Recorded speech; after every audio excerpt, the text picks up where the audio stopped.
Lotus Academy of Diet and Fitness.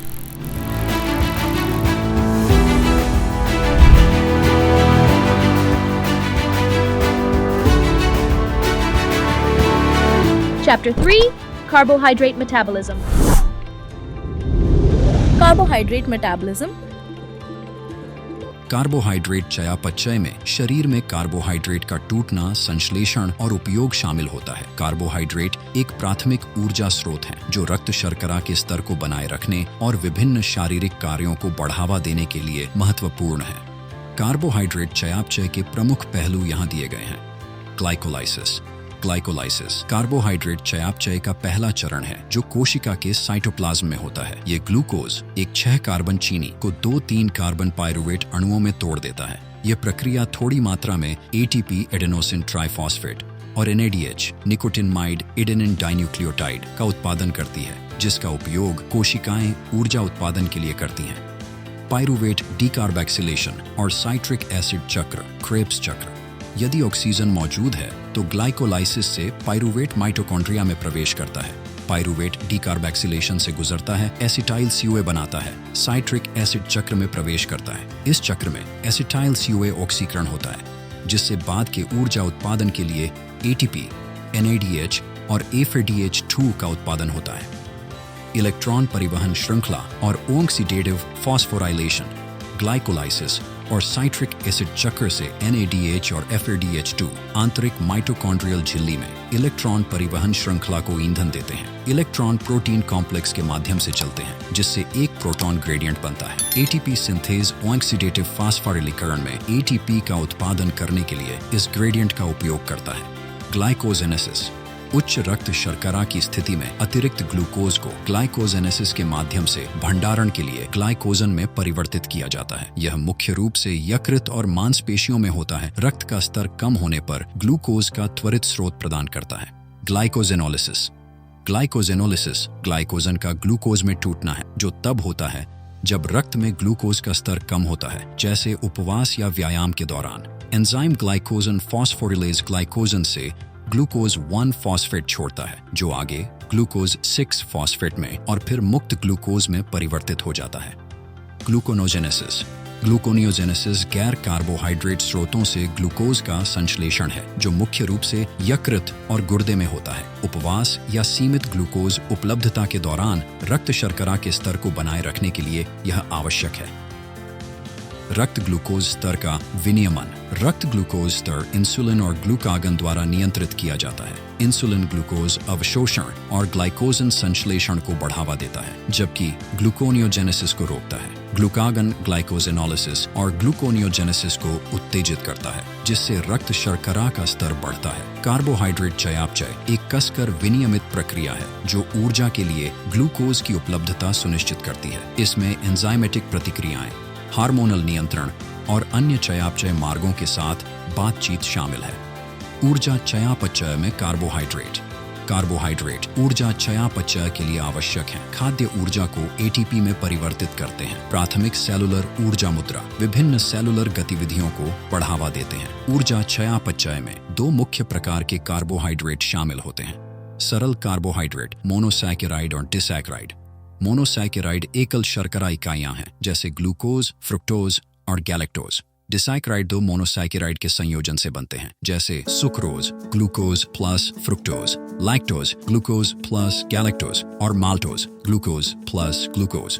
सरल carbohydrate वाले खाद्य पदार्थों का सेवन करने से तेजी से पाचन होता है, जिससे वे अलग अलग चीनी इकाइयों में टूट जाते हैं। ग्लूकोज एक प्रमुख मोनोसैकेराइड ऊर्जा चयापचय के लिए महत्वपूर्ण है। जटिल कार्बोहाइड्रेट पॉलीसैकेराइड। पॉलीसैकेराइड में एक साथ जुड़े मोनोसैकेराइड की लंबी श्रृंखलाएं होती हैं। स्टार्च और ग्लाइकोजन क्रमशः पौधों और जानवरों में ऊर्जा भंडारण में शामिल 2 महत्वपूर्ण पॉलीसैकेराइड हैं। कार्बोहाइड्रेट चयापचय के चरण। पाचन प्रक्रिया मुंह में शुरू होती है, जहां एंजाइम जटिल कार्बोहाइड्रेट को सरल रूपों में तोड़ना शुरू करते हैं। आगे का पाचन छोटी आंत में होता है, जहां एंजाइम डिसैकेराइड को मोनोसैकेराइड में तोड़ देते हैं। अवशोषण। मोनोसैकेराइड ज्यादातर ग्लूकोज आंतों की परत के माध्यम से रक्त प्रवाह में अवशोषित होते हैं और शरीर में विभिन्न ऊतकों और अंगों तक पहुंचाए जाते हैं। उपयोग। एक बार रक्त प्रवाह में ग्लूकोज को कोशिकाओं में ले जाया जाता है, जहां इसका उपयोग दो मुख्य प्रक्रियाओं के माध्यम से एटीपी का उत्पादन करने के लिए किया जाता है। ग्लाइकोलाइसिस ग्लूकोज टूटने का पहला चरण कोशिका के साइटोप्लाज्म में होता है। यह अवायवीय प्रक्रिया आंशिक रूप से ग्लूकोज को तोड़ती है, जिससे एक छोटी एटीपी मात्रा और दो पायरुवेट अणु निकलते हैं। सेलुलर श्वसन ऑक्सीजन की उपस्थिति में ग्लाइकोलाइसिस से पायरुवेट साइट्रिक एसिड चक्र और इलेक्ट्रॉन परिवहन श्रृंखला के लिए माइटोकॉन्ड्रिया में प्रवेश करता है। ये एरोबिक प्रक्रिया ग्लूकोज से अधिकांश एटीपी उत्पन्न करती है, जिसमें उपोत्पाद के रूप में कार्बन डाइऑक्साइड और पानी होता है। ग्लाइकोजन भंडारण अतिरिक्त ग्लूकोज जो तत्काल ऊर्जा उत्पादन के लिए आवश्यक नहीं है, यकृत और मांसपेशियों में ग्लाइकोजन के रूप में संग्रहित होता है। जब ऊर्जा की मांग बढ़ती है तो ग्लाइकोजन को वापस ग्लूकोज में तोड़ा जा सकता है और उपयोग किया जा सकता है। कार्बोहाइड्रेट शरीर का पसंदीदा ऊर्जा स्रोत है, लेकिन लंबे समय तक उपवास या कम कार्ब आहार जैसी स्थितियों में शरीर ऊर्जा के लिए वसा और कीटोन जैसे वैकल्पिक स्रोतों का उपयोग करने के लिए अनुकूल हो सकता है। कार्बोहाइड्रेट चयापचय में रक्त ग्लूकोज स्तर का विनियमन। रक्त शर्करा के स्तर का नियमन एक जटिल प्रक्रिया है, जिसमें विभिन्न हार्मोन, एंजाइम और अंग शामिल होते हैं। सामान्य शारीरिक कार्यों को समर्थन देने के लिए रक्त शर्करा को एक संकीर्ण सीमा के भीतर बनाए रखना महत्वपूर्ण है। यहाँ रक्त शर्करा के स्तर के नियमन में शामिल प्रमुख खिलाड़ियों का अवलोकन दिया गया है। अग्न्याशय हार्मोन। अग्न्याशय दो प्रमुख हार्मोनों की रिहाई के माध्यम से रक्त ग्लूकोज विनियमन में एक केंद्रीय भूमिका निभाता है। इंसुलिन अग्नाशयी बीटा कोशिकाओं द्वारा जारी इंसुलिन कोशिकाओं में ग्लूकोज के अवशोषण को बढ़ावा देकर ग्लाइकोजन के रूप में ऊर्जा या भंडारण के लिए उपयोग को बढ़ाकर और ग्लाइकोजेनोलिसिस और ग्लूकोनियोजेनेसिस को रोककर रक्त शर्करा के स्तर को कम करता है। ग्लूकागन अग्न्याशय अल्फा कोशिकाओं द्वारा जारी ग्लूकागन ग्लाइकोजेनोलिसिस, ग्लूकोनियोजेनेसिस और लिपोलिसिस को उत्तेजित करके रक्त शर्करा के स्तर को बढ़ाता है। लिवर ग्लाइकोजन एक ग्लूकोज भंडार के रूप में कार्य करता है, जो ग्लूकोज प्रचुर मात्रा में होने पर ग्लाइकोजेनेसिस को बढ़ावा देने वाले इंसुलिन द्वारा नियंत्रित होता है और कम ग्लूकोज के दौरान ग्लूकागन ग्लाइकोजेनोलिसिस को ट्रिगर करके इसे रक्त प्रवाह में जारी करता है। ग्लूकोनोजेनेसिस उपवास या विस्तारित व्यायाम में लीवर ग्लूकोनियोजेनेसिस के माध्यम से रक्त ग्लूकोज विनियमन में सहायता करता है। ग्लूकागन और कोर्टिसोल ग्लूकोज को संश्लेषित करने के लिए अमीनो एसिड, लैक्टेट और ग्लिसरॉल का उपयोग करके इस प्रक्रिया को उत्तेजित करते हैं। यह स्थिर ग्लूकोज आपूर्ति सुनिश्चित करता है, कम कार्बोहाइड्रेट सेवन या बढ़ी हुई मांग के दौरान ऊर्जा की जरूरतों का समर्थन करता है। मांसपेशियों का अवशोषण और उपयोग व्यायाम के दौरान कंकाल की मांसपेशी रक्त प्रवाह से ग्लूकोज के अवशोषण को बढ़ाकर रक्त ग्लूकोज विनियमन को बढ़ाती है। यह इंसुलिन स्वतंत्र तंत्र द्वारा सुगम होता है, जिससे शारीरिक गतिविधि के दौरान ग्लूकोज को ऊर्जा स्रोत के रूप में उपयोग करने की अनुमति मिलती है और परिणाम स्वरूप रक्त ग्लूकोज के स्तर में कमी आती है। हार्मोनल विनियमन इंसुलिन और ग्लूकागन के अलावा अन्य हार्मोन रक्त ग्लूकोज विनियमन में योगदान करते हैं। एपिनेफ्रिन एड्रेनालाइन तनाव या शारीरिक गतिविधि के दौरान अधिवृक्क ग्रंथियों द्वारा जारी एपिनेफ्रिन ग्लाइकोजेनोलिसिस को उत्तेजित करता है और इंसुलिन रिलीज को रोकता है, जिससे रक्त शर्करा का स्तर बढ़ जाता है। कोर्टिसोल तनाव के दौरान अधिवृक्क ग्रंथियों द्वारा जारी कोर्टिसोल ग्लूकोनोजेनेसिस को बढ़ावा देता है, अमीनो एसिड अग्रदूतों के लिए प्रोटीन के टूटने को बढ़ाता है और इंसुलिन प्रभावों का प्रतिकार करता है, जिससे रक्त शर्करा का स्तर बढ़ जाता है। रक्त ग्लूकोज विनियमन इंसुलिन और ग्लूकागन के माध्यम से एक नाजुक संतुलन बनाए रखता है, जिससे होमियोस्टैसिस और सामान्य शारीरिक कार्यों के लिए ग्लूकोज का उपयोग, भंडारण या रिलीज सुनिश्चित होता है। रोग निवारण में कार्बोहाइड्रेट ऊर्जा चयापचय की भूमिका। रोग की रोकथाम के लिए कुशल कार्बोहाइड्रेट चयापचय महत्वपूर्ण है, जो विभिन्न स्वास्थ्य स्थितियों के जोखिम को कम करता है। यहाँ कुछ तरीके दिए गए हैं जिनसे ऊर्जा चयापचय में कार्बोहाइड्रेट की भूमिका रोग की रोकथाम में योगदान करती है। टाइप 2 मधुमेह की रोकथाम और प्रबंधन।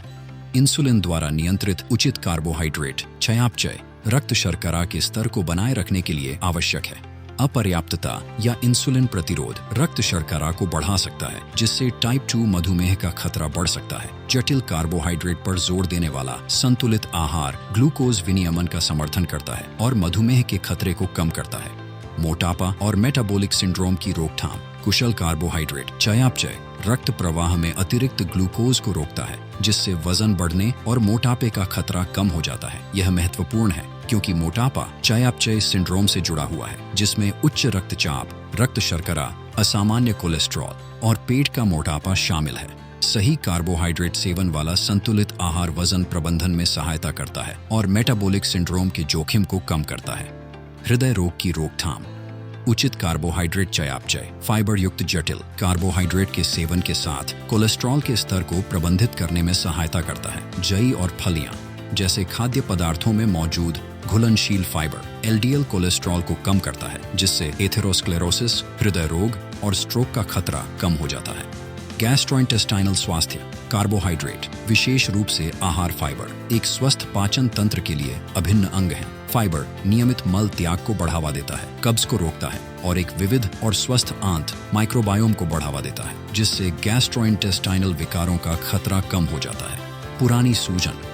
परिष्कृत कार्बोहाइड्रेट और अतिरिक्त शर्करा से भरपूर आहार पुरानी सूजन पैदा कर सकता है, जो हृदय संबंधी समस्याओं, मधुमेह और कुछ कैंसर जैसी बीमारियों से जुड़ा हो सकता है। जटिल कार्बोहाइड्रेट और संपूर्ण खाद्य पदार्थों के साथ संतुलित आहार चुनने से सूजन को कम किया जा सकता है, जिससे संबंधित बीमारियों का खतरा कम हो सकता है। संज्ञानात्मक स्वास्थ्य।